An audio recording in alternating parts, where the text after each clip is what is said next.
Hello दोस्तों, नमस्कार। आप सभी लोगों का स्वागत है मेरे YouTube चैनल पे। अगर आप फेसबुक देख रहे हो दोस्तों, फेसबुक का पेज देखिए तो उस पर आप सभी लोगों का भी स्वागत है। तो आज हम बात करने वाले हैं एनपीए केस के बारे में। एनपीए केस क्या होता है? अगर सपोज कीजिए आपने किसी बैंक से लोन लिया है, कोई भी लोन आप ले सकते हो। वैसे तो मैं आपको जो इस वीडियो के माध्यम से बताता हूँ दोस्तों, होम लोन, लैब केसेस, इसके बारे में मैं बताता हूँ, लेकिन कोई भी लोन आप ले सकते हो। तो उसमें जो है, अगर आपकी ईएमआई पे नहीं कर पाते हो टाइम से, तो उसमें जो है आपका 3 महीने के बाद एनपीए में केस चला जाता है।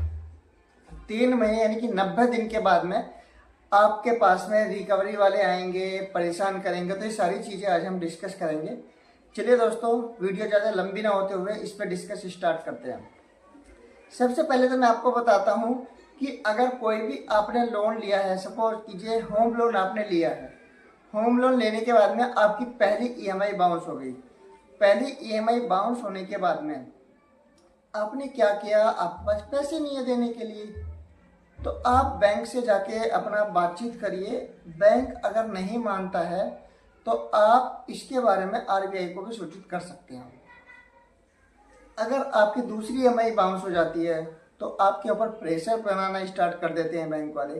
और तीसरी ईएमआई अगर आपकी बाउंस हो जाती है, उसके बाद में आपका जो ये है केस एनपीए में चला जाता है। एनपीए की फुल फॉर्म होती है नॉन परफॉर्मेंस एसिड, जिसका मतलब ये होता है कि आपका जो 3 महीने बाद आपने ईएमआई जमा नहीं की है, तो बैंक आपको कानूनी तौर से भी डराएगा और आपको बताएगा कि भैया ईएमआई दे दो, ईएमआई क्यों नहीं दे रहे हो, तो आपसे पूछेगा भी उसके बारे में। तो आपको डरना नहीं है, घबराना नहीं है, सिंपल उसको बता।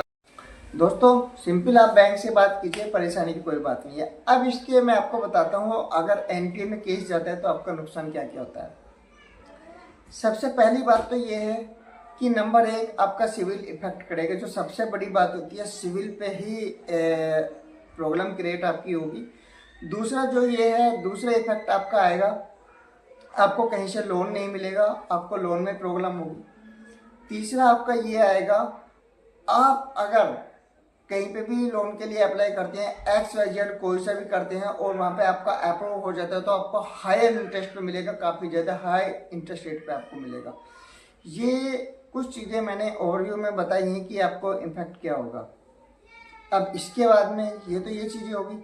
अगर आपके पास पैसे देने के लिए नहीं है होम लोन के, तो सबसे बड़ी बात यह है कि आप अपनी प्रॉपर्टी को सेल आउट करने की कोशिश करें। नहीं तो बैंक क्या करेगा, आपका जो है 3 महीने के बाद में, 4 महीने के बाद में, मिनिमम 6 महीने 7 महीने तक बैंक देखता है। उसके बाद में आपको जो है नोटिस भेजना शुरू कर देता है बैंक आपको 2 बार, 3 बार, 4-5 बार में नोटिस भेजेगा। सपोज कीजिए नोटिस भेजने के बाद में आपका 1 साल कंप्लीट हो जाता है।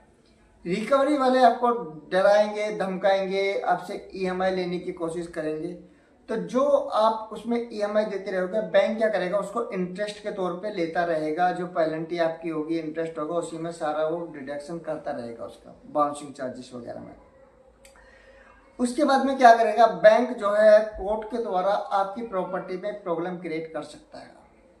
बैंकों के वकील होते हैं, वो वकील क्या करेंगे, आपसे पूछेंगे, नेगोशिएशन करने की कोशिश करेंगे, ईएमआई लेने की कोशिश करेंगे। तो दोस्तों आपको डरना नहीं है, आपको घबराना नहीं है। आप कोशिश करिएगा कि उनकी पेमेंट, कोशिश करिए पेमेंट दे दें। अगर पेमेंट नहीं दी जाती है, अगर पेमेंट आपको नहीं देने का सक्षम नहीं है, तो सेल आउट करने की कोशिश कीजिए जो आपकी प्रॉपर्टी होगी। नहीं, बैंक क्या करेगा, आपकी प्रॉपर्टी की कीमत मान लीजिए 20 लाख रुपए है, बैंक ने आपको 15 लाख रुपए का लोन दिया है और आपने 2 साल तक ईएमआई पेड किया है। 2 साल तक अगर आप ईएमआई पेड करते हैं बैंक की, तो 2 साल में मैक्सिमम कितना आपका प्रिंसिपल अमाउंट वहाँ पे गया होगा? जहाँ तक मुझे लगता है, अगर 15 लाख का आपने लोन लिया है, तो मुश्किल से मुश्किल 50,000 रुपये भी, मैक्सिमम 50,000 रुपये ही आपका प्रिंसिपल अमाउंट होगा जो बैंक ने आपसे रिकवर किया है। इसके बाद में अब कितना अमाउंट बचता है? 14.5 लाख रुपए। तो बैंक ने तो अपना रिकवरी अमाउंट आपसे मतलब ले लिया है, 2 साल तक इंटरेस्ट भी आपसे लिया है। अब उस प्रॉपर्टी की वैल्यू पहले 20 लाख थी, अब उस प्रॉपर्टी की वैल्यू बढ़ी होगी, 25 लाख रुपए हो गई होगी।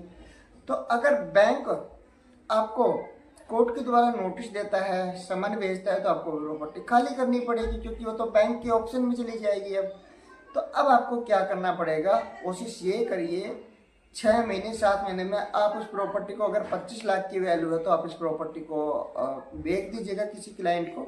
अगर आप बेच नहीं पाते हो तो फिर वो ऑप्शन में जाएगी। ऑप्शन में जाने पर दोस्तों आपको जो है पेमेंट बहुत कम मिलेगी। जितने की बैंक ऑप्शन करेगा, सपोज कीजिए कि बैंक ने वो प्रॉपर्टी करी 18 लाख 20 लाख रुपए की, अगर 20 लाख रुपए की ऑप्शन करता है और बैंक के ऊपर जो है आपका कर्जा जो है मान लीजिए 15 लाख रुपए है, तो बैंक 15 लाख रुपए ले लेगा और जो बाकी है रेस्ट अमाउंट 1.5-2 लाख रुपए वो आपको ऑप्शन के तौर पर जो ऊपर का रहेगा वो बेच देगा, आपको अकाउंट में ट्रांसफर कर देगा। तो दोस्तों आज के लिए बस इतना ही। मैं आशा करता हूँ कि आपको ये वीडियो पसंद आई होगी। आप मुझे कमेंट्स करके बताइएगा किस टाइप के आपको नॉलेज चाहिए, किस टाइप की आपको वीडियो चाहिए, तो मैं उसी टाइप से बनाता रहूँगा। तो धन्यवाद दोस्तों आज के लिए।